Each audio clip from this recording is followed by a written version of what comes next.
The call came at 6:14 a.m. on a Tuesday.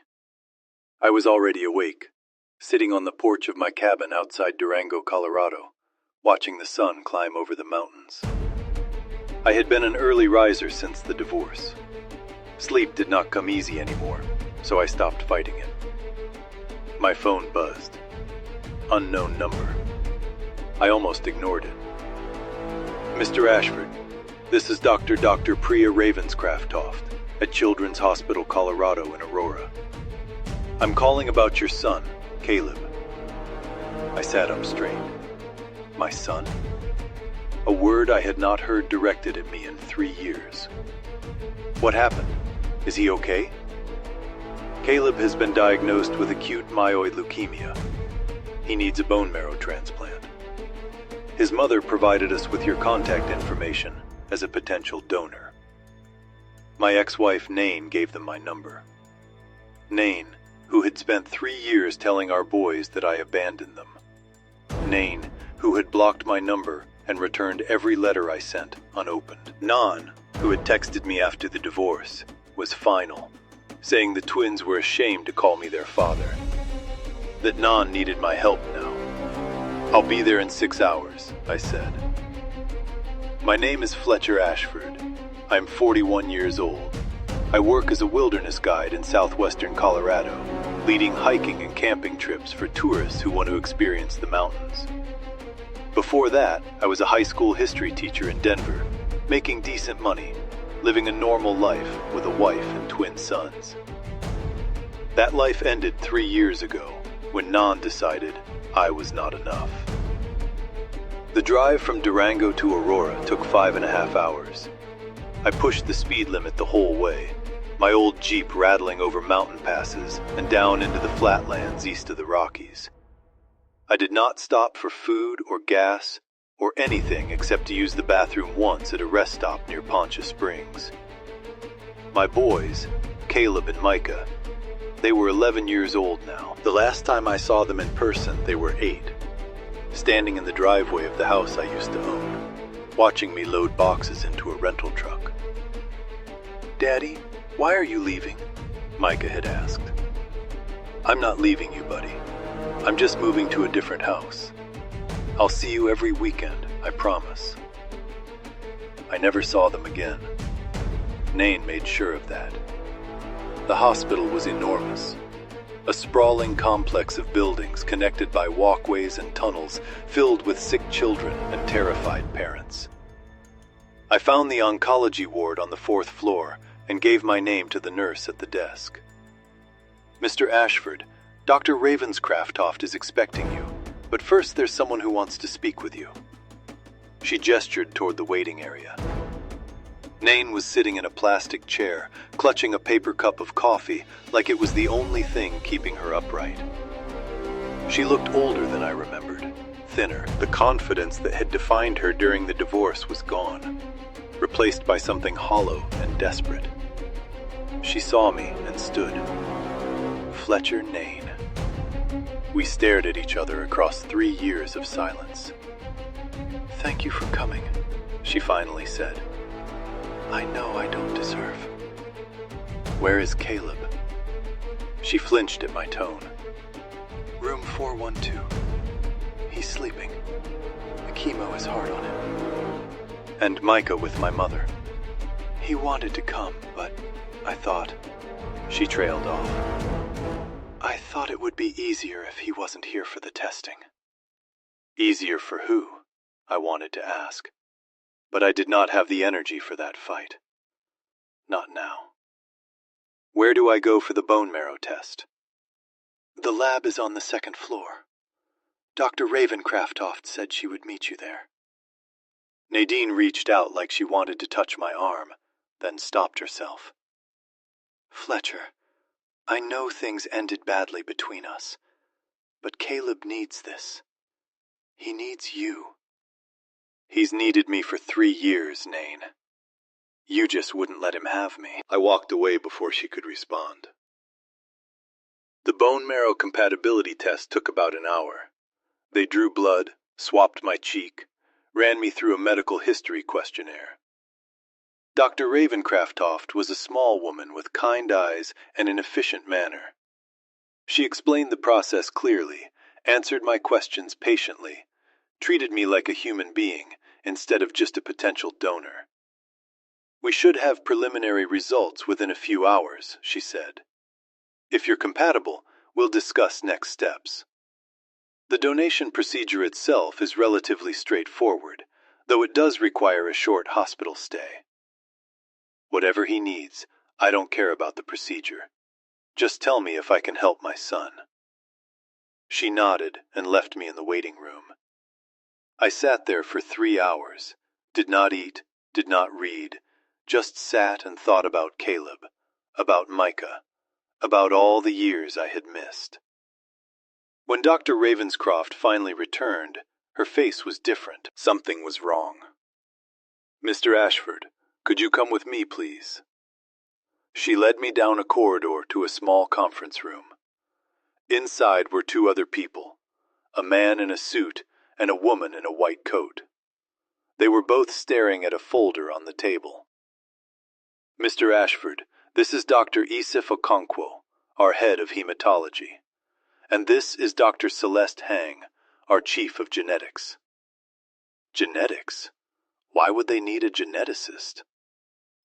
"Please sit down." I sat. My heart was pounding. "Mr. Ashford," Dr. Ravenscraft began slowly, "we ran your compatibility test 3 times. We checked for lab errors, contamination, anything that might explain what we found." "What do you mean? Am I not a match?" The 3 doctors exchanged glances. "Mr. Ashford," Dr. Okongo said, "the test results show that you are not biologically related to Caleb."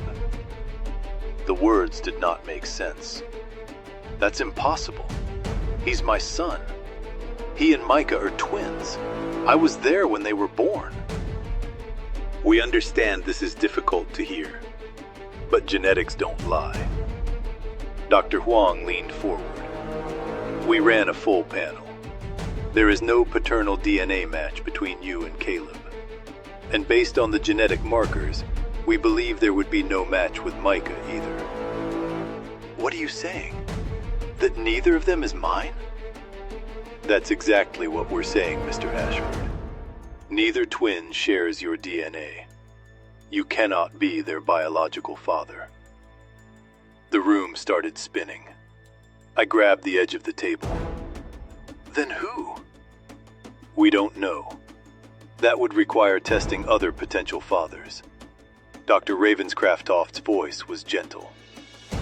"Mr. Ashford, I'm so sorry. I can't imagine how this must feel."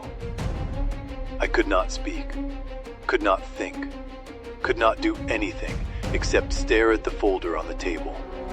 The folder that contained proof that my entire life had been a lie. 11 years. 11 years of loving those boys, of coaching their soccer teams and helping with their homework and reading them bedtime stories. 11 years of believing I was their father, and none of it was real. "There's something else," Dr. Hang said carefully.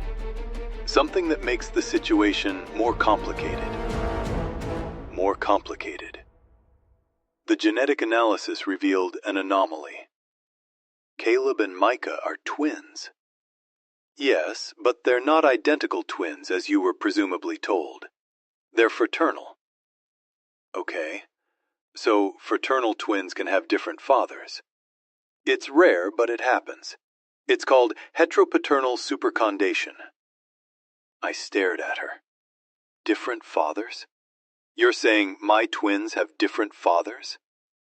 We're saying Caleb and Micah have different biological fathers, neither of whom is you. Dr. Hang paused. "Mr. Ashford, your ex-wife was apparently involved with at least 2 other men during the time of conception." 2 other men, not 1. 2. Nan had not just cheated on me. She had cheated with multiple people, gotten pregnant by 2 different men, and let me believe for 11 years that I was the father of both children. I need to. I stood up, then sat back down. My legs would not work. I need a minute. Take all the time you need, Dr. Ravenscroft said. We'll be outside when you're ready. They left me alone in that conference room. I sat there for a long time, staring at nothing, trying to understand how everything I believed about my life had just been erased. I met Nain Colebrook at a friend's wedding in 2009. She was a bridesmaid, I was a groomsman. We were paired together for the reception entrance, and by the time dinner was over, I knew I wanted to see her again. She was 26, working as a marketing coordinator for a tech startup.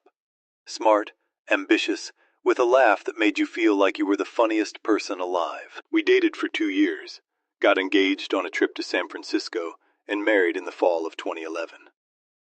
Looking back, I can see the warning signs. The way she always needed attention. The way she flirted with other men and called it harmless. The way she would disappear for hours and come back with explanations that never quite added up. But I was in love, and love makes you blind. The twins were born in March 2013. Nain had told me they were identical. 2 boys, same egg split in 2, perfect copies of each other. I believed her, because why would I not? I was not a doctor. I did not know the difference between identical and fraternal twins. I held those babies in the delivery room and cried. Caleb came first, then Micah 4 minutes later. They were tiny and wrinkled and perfect, and I loved them instantly. For the next 8 years, I was a father. Not a perfect father. I worked too much, missed some school events, lost my temper more than I should have. But I showed up every day. I showed up, changed diapers and wiped noses, and sat through endless hours of youth soccer, read stories and checked for monsters under beds, and held them when they were scared. I thought we were happy, thought our family was solid. In 2020, Notting told me she wanted a divorce. I'm not happy, Fletcher. I haven't been happy for years. What do you mean? I thought we were good. Good isn't enough. I want more than good. I want excitement, passion, something real. Real? We have 2 kids. We have a life. What's more real than that? She looked at me with something like pity. You don't understand. You never understood. She had a lawyer already, had everything planned out. The house, the accounts, custody of the boys. She wanted full control, and she had the resources to get it. Her parents were wealthy. Her father owned a chain of car dealerships across the Front Range. They bankrolled her legal team, and I could not compete. I tried to fight for the boys, tried to argue that I was a good father, that I deserved at least joint custody. But Nadine's lawyers painted a different picture. Absent father, emotionally unavailable, more interested in his career than his children. None of it was true, but truth does not always win in family court. The judge gave Nadine full custody. I got visitation every other weekend, supervised at first, then unsupervised if things went well. Things never got the chance to go well. 2 weeks after the divorce was finalized, Nadine moved the boys to her parents' house in Castle Rock. She changed their school, changed their phone numbers, changed everything. When I showed up for my first scheduled visitation, no one was there. I called her lawyer. He said Nain had filed for a modification based on my erratic behavior. I had not behaved erratically. I had simply tried to see my sons. The courts moved slowly. By the time I got a hearing, Nain had built a wall of paperwork and accusations. She claimed I had threatened her, claimed the boys were afraid of me, claimed I was unstable and dangerous. I lost my visitation rights entirely. The last text I received from Nadine was 6 words. They're ashamed. You're their father. I moved to Durango after that. Could not stay in Denver. Could not walk past playgrounds and schools without thinking about what I had lost. I took a job as a wilderness guide because it kept me outdoors, kept me moving, kept me from sitting alone with my thoughts. For 3 years, I tried to rebuild, tried to accept that my boys were gone, tried to find some kind of peace. Then Caleb got sick, and suddenly Nain needed me again. I found Nain in the hospital cafeteria. She was sitting alone at a corner table, pushing food around her plate without eating. She looked up when I approached, and something in my face must have told her that I knew. Fletcher did the test. You lied to me. Her fork clattered against the plate. What? 11 years. You lied to me for 11 years. I sat down across from her, my voice low but steady. The boys aren't mine. Neither of them. The doctors ran the test 3 times. Nain's face went through several expressions. Confusion, then fear, then something that looked like calculation. That's not possible. There must be a mistake. No mistake. They also told me something interesting. Caleb and Micah aren't identical twins. They're fraternal, which means they could have different fathers. She said nothing. Different fathers? Nain? As in 2 different men who aren't me? Still nothing. Who are they, Fletcher? I don't think this is the time. My son is dying upstairs. Except he's not my son, is he? So I think this is exactly the time. I leaned forward. Who are the fathers? Nain closed her eyes. It was a long time ago before we were married. We were engaged. We were trying to get pregnant. I know who. She opened her eyes. They were wet. Does it matter? It matters because one of them might be a match for Caleb. It matters because you've been lying to me for over a decade. It matters because I gave up everything for those boys, and they were never even mine. Nain wiped her eyes with a napkin. Grant Holloway and Dex Yarrow. 2 names I had never heard before. Who are they? Grant was my personal trainer back when I was doing CrossFit. Dex he worked at my company. We had a thing during a business trip. She shook her head. It was stupid. I was young and confused, and you were always working, and I felt alone. So you slept with 2 different men while we were engaged. It wasn't like that. It wasn't some big affair. It was just what? Just 2 separate men who might have fathered the children I raised as my own. She had no answer for that. I stood up. Where are they now, Grant and Dex? I don't know. I haven't talked to either of them in years. Find them today. One of them might be able to save Caleb's life. Fletcher, wait! She grabbed my arm. Does this mean... Are you not going to help? You're not going to be tested? I already was tested. I'm not a match because I'm not his father. I pulled my arm free. Find the real fathers, Nain. I'll stay until you do. But after that, we're done. I walked out of the cafeteria. I made it to the stairwell before I broke down.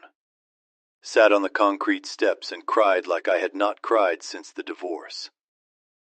Everything I had lost, everything I had sacrificed, everything I had mourned for 3 years, and none of it had been real. The boys I loved were not mine. Had never been mine, but I still loved them. That was the worst part. Even knowing the truth, even knowing Nain had lied about everything, I still loved Caleb and Micah. Still wanted to see them grow up, graduate, get married, have kids of their own. Biology did not create that love. 11 years of being their father did. And biology could not erase it either. Finding Grant Holloway and Dex Yarrow took 3 days.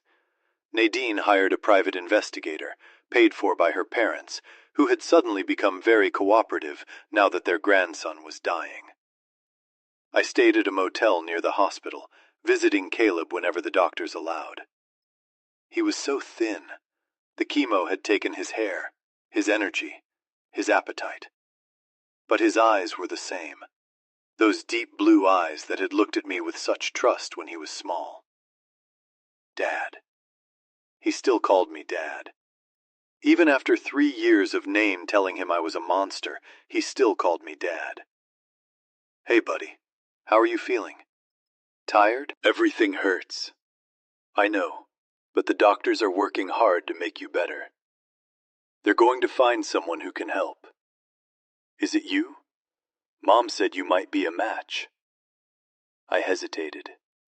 He did not know yet. Nadine had not told him. We're still figuring that out, buddy. But whatever happens, I'm here. I'm not going anywhere. He smiled weakly.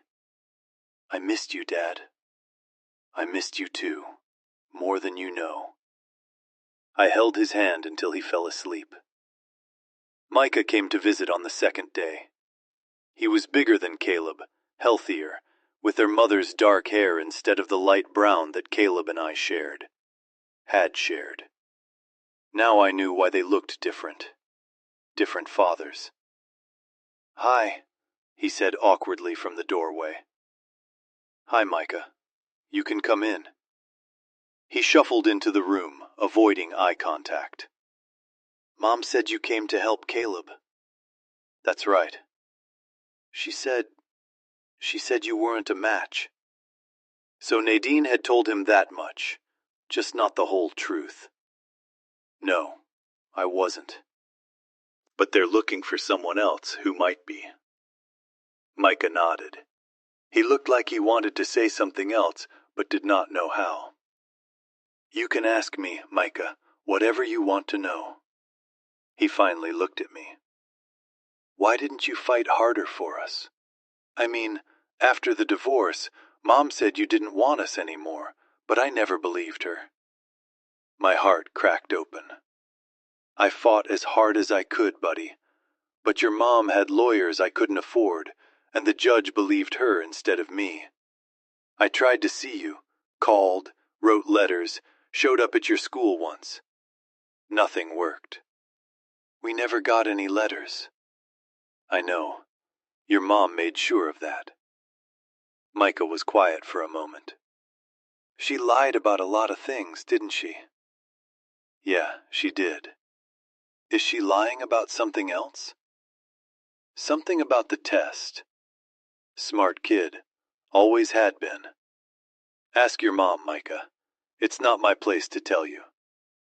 He looked at me for a long moment. Then he nodded and walked to his brother's bedside. I left them alone together. Grant Holloway was found on the 3rd day. He was living in Phoenix, working as a fitness consultant for a chain of gyms. The private investigator tracked him down through social media and old employment records. Name called him. I was not there for the conversation, but I saw her face afterward. He's coming. He said he'll get tested. Does he know about Caleb? He knows now. What did he say? Nain looked away. He said he always suspected that I told him I was pregnant right before I married you, and then suddenly I was having twins. He knew for 11 years. He knew there was a chance, and he never said anything. He said he didn't want to ruin my marriage. I laughed a bitter, hollow sound. My marriage was ruined the moment you cheated on me, Nain. He just helped you hide it better. Grant Holloway arrived the next morning. He was tall, muscular, with the kind of physique you would expect from a personal trainer. He walked into the hospital like he owned the place, all confidence and swagger. I hated him immediately, but he was here to save Caleb, so I kept my mouth shut. The test took 2 hours. We waited in the same conference room where my world had fallen apart. Dr. Ravencraft came in with the results. Mr. Holloway, you're a partial match. Not perfect, but close enough to proceed with the transplant. Grant pumped his fist. Yes, that's what I'm talking about. Nain started crying. Thank God. Thank God. I said nothing. Dr. Ravenscroft continued. We'll need to schedule the procedure as soon as possible. Caleb's condition is deteriorating. Can you stay in town for the next week? Whatever it takes, Grant said. He's my son, right? I'm going to save my son. My son? He said it so easily, like 11 years of my life meant nothing. I stood up and walked out of the room.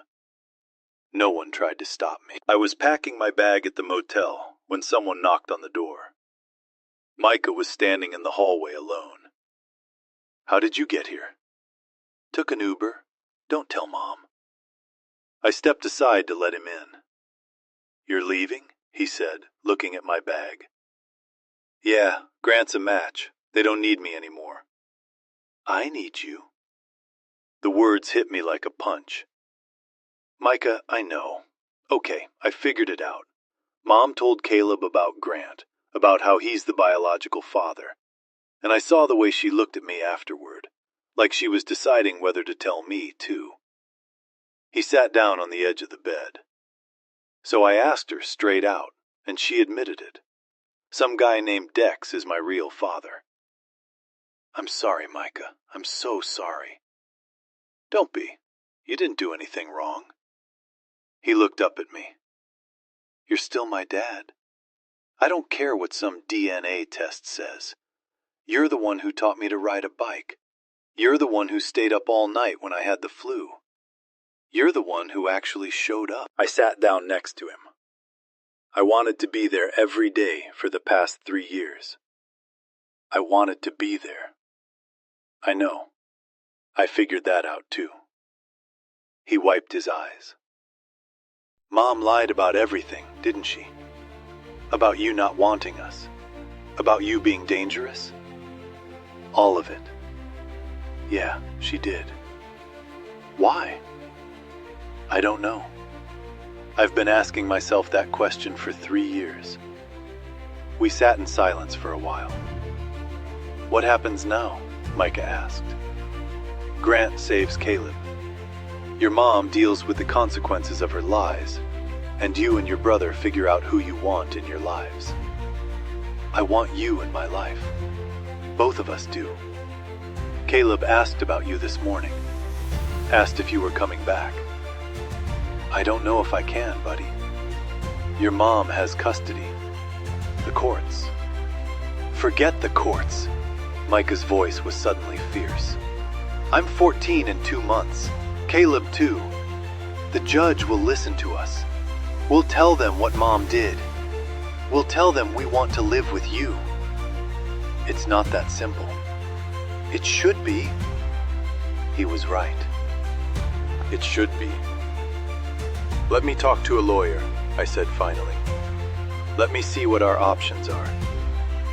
But Micah, I need you to understand something. What? I might not be your biological father, but I will always, always be your dad. No matter what happens with the courts, or the custody, or any of it. I'm your dad. Nothing changes that. Micah hugged me, held on tight like he used to when he was small. I love you, Dad. I love you too, buddy. Both of you. Forever. The transplant happened a week later. Grant donated his bone marrow. Caleb received it. The procedure went smoothly, and within a few days there were signs that the transplant was taking. My son, the one who was not biologically mine, was going to live. I visited him every day during his recovery. Nadine did not try to stop me. She could not, really. The boys had made it clear that they wanted me there, and after everything that had come out, she was not in a position to argue. Grant stuck around for a few days after the donation, basking in the attention of being the hero. But when the spotlight faded, when Caleb was no longer in immediate danger, he disappeared back to Phoenix, biological father. 11 years of absence, 1 week of presence. Gone again. That told me everything I needed to know about Grant Holloway. Dex Yarborough never showed up at all. The private investigator found him, but he refused to get involved. Said he had his own family now, and did not want to complicate things. Micah took that news hard, but he recovered the way kids do. "I've got one, Dad," he told me a few weeks later. "I don't need another one." The custody battle took 8 months. I hired a lawyer this time, a real one, not the overworked public defender I had used during the divorce. Her name was Rosario Mendez, and she specialized in complicated custody cases.